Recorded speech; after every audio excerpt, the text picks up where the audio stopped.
بس انا لغايه حاجه دلوقتي شاكه ان انا ممكن اكون عملت حاجه غلط. كده، بقى هي كده كدبات جماعه ايه جماعه كذب كده. كذبات، هي كذب اوريدي. اه صح ولا في ايه؟ كده فكره بقى لا سيبك تقعدي تفكري ده اللي بيسموه وراجعي الصمت نفسك. بقى ايه؟ العقاب. العقاب. النهارده اخترنا نتكلم في توبيك، احنا عامه الفيديوز دي مش بنحضر لها بقى تحضير، احنا ببرين ستورم كده، والتوبيك اللي يعجبنا ندوس فيه على طول. فهو احنا جايين في العربيه كنا بنجيب قهوه، فقلنا قعدنا ندور، فاول يا عيني ما جالنا الفكره احنا الاثنين، ايوه امسك جت على الجرح. ايه اللي احنا عايزين نتكلم عليه النهارده؟ هي كانت اكتر حاجه طبعا لفتت، او يعني اللي عملنا عليها رياكشن ده، ايه اكتر كذبه اتربينا عليها؟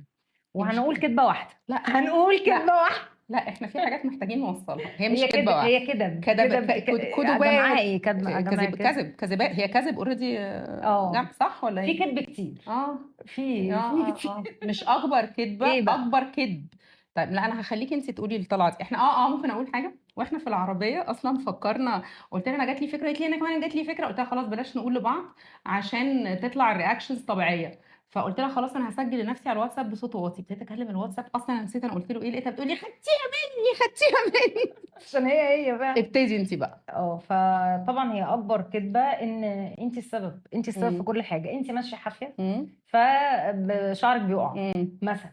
انت عينك وجعاكي مم. علشان طول شربتي الليل ميه بتتفرجي كتير. على التمثيليه. مم. انت شربتي ميه كتير فشايفه بقى الفسفوسه اللي طلعت لك دي ميه زياده. اي مم. حاجه. على فكره بس انت بس السيء في معلش، حياه احدهم. توضيح للامهات، لان انا ام وهي ام، احنا مش قصدنا ان احنا نقول حاجه، احنا اهالينا بصراحه عملوا اللي عليهم وزياده وزياده وزياده، وربنا يجازيهم عنا الحسنى.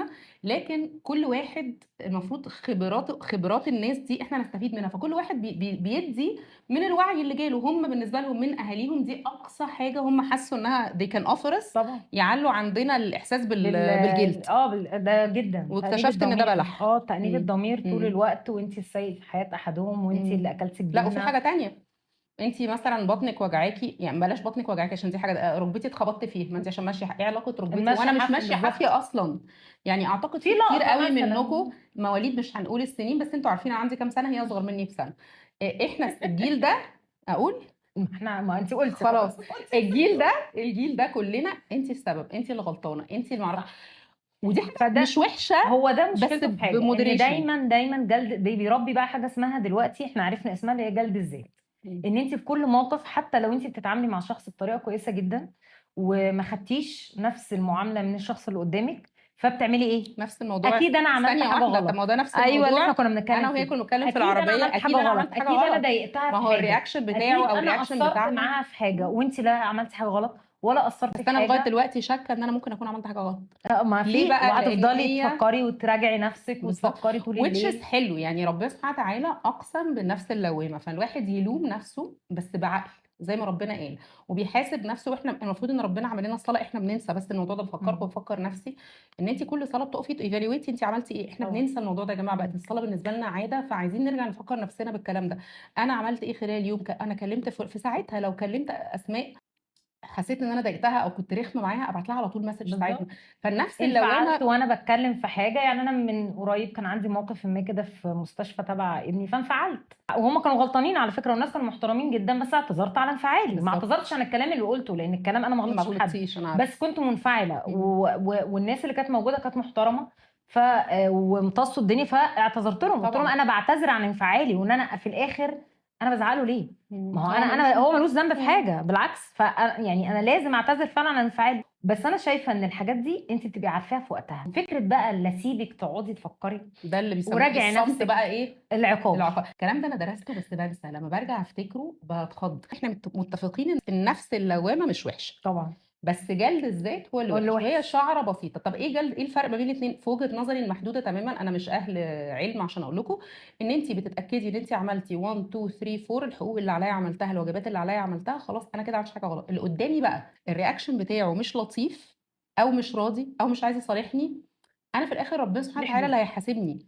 في ناس معينه لو ادونا بالجزم، لو ضربونا والله بالظبط. بنار وده اللي هنستحملهم. انا كنت عايزه اقول لسه كنا برضه، اللي بنقول بيفرق بين دي ودي اللي معزه قدامك. الشخص. لا، اللي قدامك انت بتعاملي مين؟ بتعاملي ربنا، لا يبقى نفس بالظبط اللوامه. بالظبط. هتلومي طول الوقت صح وتراجعي نفسك طول الوقت صح، وتحاسبي وهتبقي نفسك طول الوقت. احسن. بتعاملي باباكي ومامتك، لا لومي، صح لا واجلدي واعملي، وحتى لو طلعتي انت صح صح، قدام. مهما عملوا على فكره. بس عشان بابي ومامي وطنط لو شفتوا انتوا، ربنا يبارك لكم يعني ويكرمكم ويجازيكم عندنا كل خير. كفيتوا ووفيتوا واكرمتوا فوق طاقتكم. احنا بنتكلم بصفه عامه لحد يقفش وعلى فكره لا نتشل. هقول لك على حاجه، احنا هيجي علينا وقت واولادنا ولادنا هيقولوا علينا غيرنا كده. كده. وده اللي احنا بنحاول نفكر نفسنا بيه دايما، نقعد نقول ايه، لا نكون احنا كمان بنعمل مع بنعمل كده اولادنا مع كده الولاد. واحنا مش واخدين بالنا. نطلع بقى من موضوع جلد الذات والنفس اللوامه، نخش على اللي بعدها. اقول لك انا بقى الفكره اللي ايه بقى بعدها، اللي بعدها؟ ان انت طول ما انت بتتعبي هتاخدي ريورد. كل ما تتعبي اكتر كل ما المكافأة تبقى اكبر.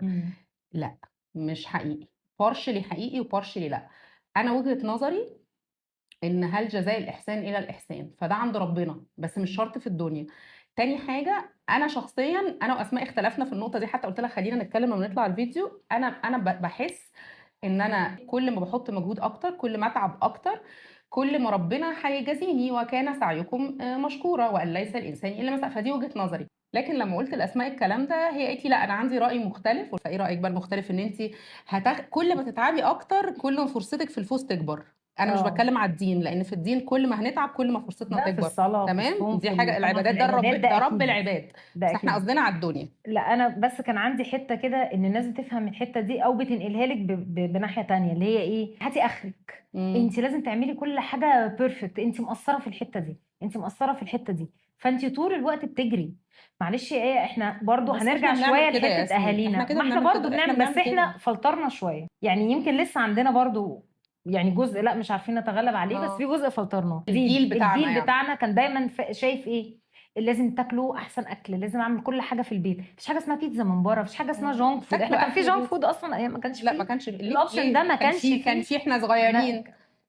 اللي كان فيه بس احنا ما فتح. كناش بنجيبه اه عشان ده وحش، عشان ده عيب، والله فعلا. مش وحش، مش انا عشان صحتنا، افتكر ان عشان ما انا يصحش بابايا الام. الله يرحمه كان في اوقات يقول لنا عيب لما نروح نجيب اكل من بره. يعني ايه نجيب اكل من حبيبي الله بره؟ يرحمه. ازاي يعني؟ ايه ليه عيب؟ ليه عيب؟ عشان ماله العيب؟ ماما لازم هي اللي تدي. لازم مثلا يبقى البيت احنا بصي اللي هو انت طب سؤال بقى، مفيش. انت فاكره الاكل؟ طبعا اكيد اكيد اكيد اكيد فاكره اكل طنط. بس هل اكيد اللقطات فاكراه اللي مش واكيد ذاكره؟ بحبه، اكيد طبعا كل الكلام ده، بس هل ده اللي معلم في لا. شخصيتي ده اللي النهارده؟ محببك في ده امك؟ اللي اكيد مؤثر لا. في لا، شخصيتي ولا النهارده؟ في علاقتك ده بيه. اللي لو عملناه النهارده مع اولادنا بقى هيأثر وهيفرق معاهم.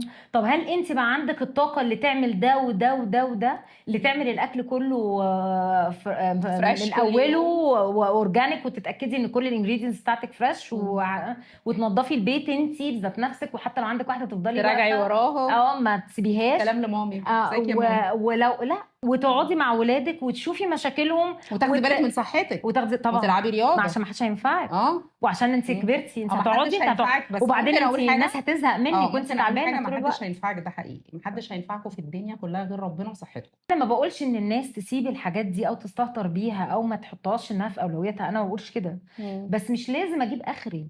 لا انا لازم اجيب، يعني المجتمع بيحط استطاعتي. دايما الحته دي، هاتي اخرك. هاتي حتى الشغل، حتى العلاقات علاقات. الشخصيه. لازم اجيب اخرك في علاقتك بيا. ليه اجيب، وليه اجيب اخري في علاقتي بيكي؟ يعني ايه تقصدي اجيب اخري؟ اعمل كل حاجه، طب كل حاجه معلش ممكن يا ومش ممكن اسماء، ليه تتعمل. لا؟ معلش بقى، عشان دي وجهة نظر انا. يعني انا واحده من الناس. وليه ابقى بيرفكشنزم للدرجه دي؟ ما عشان انا مريضه، احنا مش هنتكلم علينا لا دلوقتي لان انا عندي الموضوع ده، لان بس انا ده عندي بس ده جلد صعب، الذات. ما هو بس ده ده صعب صعب، ده ومجهد صعب، ده انت وبيعيي. بتحرقي، انا شايفاه انت بتحرقي نفسك. ايوه، ما انت شاهده على الامراض. بالظبط. بس طب انا وليه؟ بس انا مش بعمله. ما هي دي بقى الفكره الغريبه يا جماعه، ان انا لما بعمل كده وببقى بيرفكشنست قوي وابقى احاول ابقى جيفنج قوي واعمل ازيد من المطلوب مني، مش عشان ارضي حد. انا استغفر الله العظيم عشان يا انا رب. عايزه اعمل ومش كده عشان ارضي ربنا. ربنا سبحانه وتعالى رضاه من حاجات تانية. انا ببقى عشان ارضي الايجو بتاعي. بس كده. فانتي ما تخلوش الايجو بتاعكم او النفس يتحكم الاماره فيكو سواء بقى بالسوء او بالظبط. بالخير هو اللي يتحكم فيك. ربنا نفسه قال لا يكلف الله نفسا الا لو صعب. وسعها. فالوحيد اللي عارف ان ده وسعك او وسعك هو ربنا. ما دام انت عندك يقين 100% ان انا فعلا اي ديد كل حاجه اقدر اعملها في العلاقه دي، في الشغل ده، في العولاد، في خلاص بقى سيب الباقي على ربنا. وده جزء كبير قوي في الايمان واليقين والكلام ده. بس كده لازم يبقى في صح. جزء كده سايبينه. يا جماعه مش شرط الدنيا تبقى لا ممكن اقول ماشيه كدبه لحد تانية، اخر ممكن اقول بازل. كدبه تانية والنبي قولي. ده اخر كده اخر كده كتير. ان الناس كلها حلوه. طبعا. هو انا لغايه دلوقتي مصدقه ان الناس كلها حلوه، انا بس كل ما اصدق ان الناس كلها حلوه يحصل لي مشكله اسخن 5 لا دقايق وكمان لا حاجه ان طول ما انت كويسه مع الناس الناس ربنا هتبقى هيبعت كويسه لك معاكي. ناس كويسه. لا ده مش الناس يعني. هتبقى كويسه طب ثانيه معاكي. لا وربنا يبعت لك ناس كويسه. طب ثانيه لا طب سيدنا لوط، طب سيدنا نوح، طب الانبياء اللي زوجاتهم، طب سيدنا نوح اللي ابنه سابه ومشي. ده بالعكس بقى اكثر الناس ابتلاء هم الانبياء. الانبياء. فمش شرط ان انت عشان انت كويسه ربنا هيبعت لك حاجه كويسه. هو الدين اصلا كمجمل كل الديانات نزلت عشان يبقى مانيوال امشي بيه الحياه ازاي، عشان لما يجيلك الناس الغريبه تعرفي تتعاملي ازاي. بالظبط. يعني وهي دي هي الحدود اصلا محطوطه هنا، بالظبط مش محطوطه طول ما الدنيا حلوه ولذيذه والناس بالظبط. ما الناس كويسه. طب ما طبيعي ان انت بالظبط. هتعملي هنا ايه؟ يعني ان كل حاجه فردوه الى الله ورسوله. بالظبط. هنا مرجعيه ربنا إيه؟ الدين بيقول ايه على راي عادل امام هنعمله. هنا بقى عملك الحلو ان انت تحافظي على دينك وعلى الاوامر اللي جات لك من ربنا، هي اللي هتساعدك ان انت تاوفركم المشاكل. لكن مش هتبعت لك ناس حلوه، اكيد اكيد بنيتكم ترزقون. بس في فاصل صغير قوي ما بين المعنى ده والمعنى ده، زي المعنى بتاع النفس اللوامه وجلد الذات. ما هي دي المشكله، ان كتر الضغوط دي ممكن تخليكي تبقي وكتر انانيه بعد الضغط كده. ده صح. وصلتنا ان احنا حبينا الاغنيه دي. انت واخد عني فكره وحشه، بس هبعت معلش لك فيديو دي، بس ده مش حلو على فكره. احنا عجبنا الاغنيه بس عمرنا ما عملنا كده. ما هو احنا هو مش نفسنا حلو، هو مش حلو نمنع على ورا فكره. الكاميرا. نفسي مره قبل ما اموت ابعت لك ابعت فيديو لك صوره هديه. يعني نفسي بجد حد ياخد عايزه عني فيديو؟ فكره عايزه وحشه فيديو؟ وابقى انا مش متضايقه. انا بقعد افكر هو يا ترى بيقول عليا كده ليه، هو بيعمل كده ليه، هو لا بيعمل يكون فاكر كذا، لا اكون لا انا. تكون فهمت طب كذا. ممكن ما اقول حاجه تفهم. ثانيه واحده، هقول لك على حاجه ثانيه، كدبه ثانيه. في المدرسه لما كان بيحصل مشاكل نروح نحكي لاهالينا. احنا الحمد لله ما كانش عندنا مشاكل في المدرسه يعني. اي اب وام يعملوا ايه؟ انت بقى عملتي ايه؟ طب انت عملتي ايه؟ خلي المدرس خلى الناس تقول لك كده. بالظبط. انا ما عملتش، هو راجل معقد حضرتك، انا ما بالظبط. عملتش حاجه. لا ف ما مستحيل، ما هو ما فيش حد منه لنفسه هيجي. لا في لا في منه لنفسه بقى من بيعمل كده. الحوار ده كله ان احنا نصلح شويه الكذب اللذيذ ده، وندي كل الشكر والعرفان لاهالينا لان هم عملوا استطاعتهم، وربنا يعيننا ان احنا ما نعملش مش كده معاهم. يعني نتجنب يعني خليكوا واثقين في نفسكم، واثقين في ان احنا ان انتوا طول ما انتوا بتراعوا ربنا في كل تصرفاتكم ومع كل الناس، حتى لو بالغلط او مش ما هو ممكن انا ممكن اضايقك كل من غير بني ما ادم اقصد. خطاء بالظبط. هتلاقي ربنا يعني هتلاقيها جت قدامك، وهتلاقيكي نورت. ضايقت ايه اللي هتيجي تقولي على فكره انا اتضايقت منك، او ضايقت ايه اللي انا بعد ما مشيت ايه ده انا اكيد ايه اتضايقت مني في الحته دي، فهكلمها اقول لها ما تتضايقيش. طول ما انتم مراعين ربنا ومراعين حدوده تعملوا اللي عليكم وراضيين طبعا اهلكم رقم واحد مهما كان هم بيعملوا ايه. بالذات ولادنا يرضونا مهما كنا عملنا ايه. معلش استغاثه لياسين وليلي ويوسف واسامه. مهما عملنا فيكم هتبرونا عادي. كده كده ده كده كده علشان دي عقد نفسيه واحنا بنطلعها عليكم. احنا لازم يعني هي جيل بيورث جيل، امال هنروح من بعض. فهي جنريشنال تروما. انسوا بقى كل اللي قلناه في الفيديو. ممكن نعمل هايد الفيديو ده من الولاد. أيوة عشان يا ريت علشان بس ما يتعلموش. ليلي هنا قاعده معانا وهنتفضح. لا هنعمل لها كروب.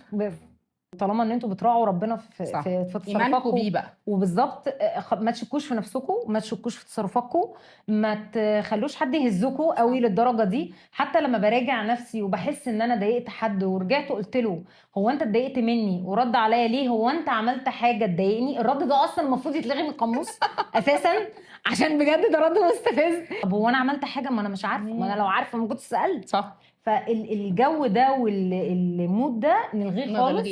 ومش عايزه اقول ان الناس اللي بتتعامل كده نلغيها، لا بس احنا نتعامل معاهم بقليل من الذكاء. هو انت عملت حاجه تضايقني؟ والله انا شايف ان لا ما عملتش حاجه تضايق، بس انا قلت اتمم ان انت مش متضايق مش متضايق مني او ما فيش مشكله بينا، واكمل بقى دنيتي بشكل عادي واحسن من نفسي واشتغل على تزكيه نفسي وان انا يبقى حلمي اكبر وراجع نفسي برضه. ما بقولش ان ولما اغلط يا جماعه راجع عشان انا بكلم جرون ابس. المفروض يعني انا ضد التربيه السلوكيه الحديثه اللي هو انا ومن بعد الطوفان والسيف زون وتوكسيك. الكلام ده انا ماليش فيه خالص. فانا بحب ان انا ابقى دايما يعني سبحان الله الرسول صلى الله عليه وسلم قال ايه؟ خيركم من خالط الناس وصبر على اذاهم. الخيريه هنا ان انت بتزكي نفسك، ان انت اصلا يا اسماء تبقي بروتكتد ما تتضايقيش. تاني حاجه ان انت تبقي فاهمه ازاي تردي مش تردي على اللي قدامك، تردي، قصدي تصدي اي حاجه تضايقك، اوكي. تبقي تعرفي تعملي يعني بتاع ازاز كده لطيفه زي الصحه، الجو جميل. فان احنا نخالط الناس، نخدم الناس، نحتك بالناس، ونصبر على اذاهم من غير ما نتوجع. اشوفكم ان بالظبط. شاء الله في فيديو جديد.